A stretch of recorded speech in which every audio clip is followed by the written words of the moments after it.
Katika ulimwengu wa mwili hauwezi kupata kitu kama hakuna nguvu ya rohoni inayokubeba. Unajua wachawi ni nani? Kwa nini sisi tunaposhughulika na wachawi hatushughuliki na jamii? Hatushughuliki na jamii iliyo dhaifu. Jamii iliyo dhaifu ni watu wema.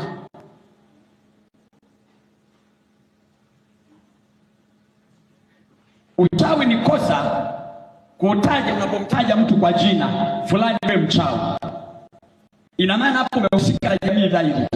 Lakini wachawi ni secret society, ni jamii ya siri iliyofichika, inafanya mambo yake bila kuonekana.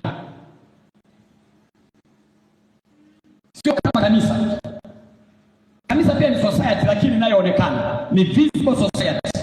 Unaweza mtu anapita hapo akasikia mahubiri haya akatamani kusikia akaingia. Ni visible society. Tukiwa tunaomba anaweza kufanya kama sisi anaomba. Kwa sababu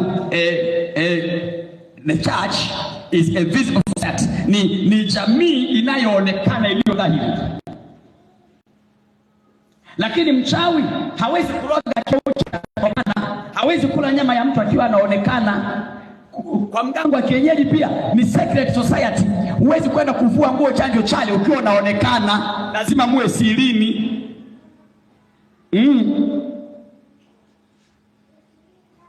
Ijapokuwa wao lazima aonekane ili umjue yule pale uende, ila mambo mengine yote kutoa kafala, kufanya ni siri, kuchimbia madawa uchimbii mchana. Ndio maana akipewa mtu dawa za kuweka mahali anaweka usiku, anaambiwa kaweke usiku, watu wakiwa wakuona, kwa sababu ni society ya aibu, inaaibisha, ya giza.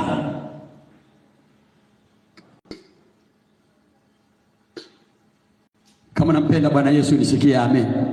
Nisikie tena amen. Sasa wale kazi yao wako kwenye kitengo cha uharibifu.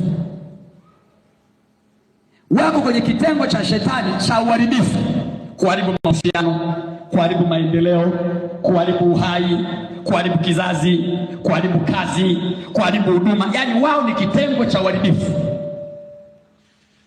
Ndio maana unaposikia yule mnyama atoka katika kuzimu aenenda katika uharibifu, maana yake anaenda kutia nguvu idara ya uchawi duniani. Ndio maana ya yule aliyetabiliwa na nabii Ezekieli, anauza mataifa kwa uchawi wake na kwa ukahaba. Anaitwa bibi wa mambo ya uchawi, anauza mataifa. Uchawi ni roho ya uharibifu.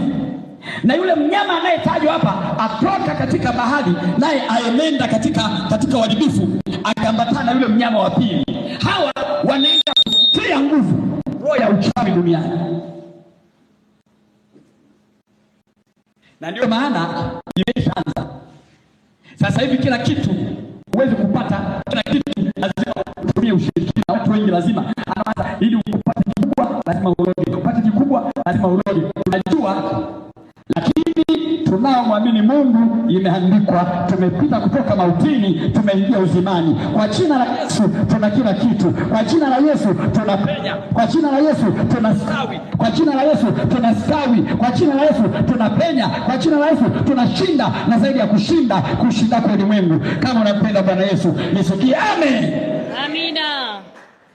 Hebu sema napata vyote. Napata vyote kwa jina la Yesu. Kwa jina la Yesu. Sema tena napata vyote. Napata vyote kwa jina la Yesu. Jina la Yesu. Na kila silaha itakayofanyika juu yangu haitafanikiwa kwa jina la Yesu. Sema amen. Alipita mtu mmoja siku moja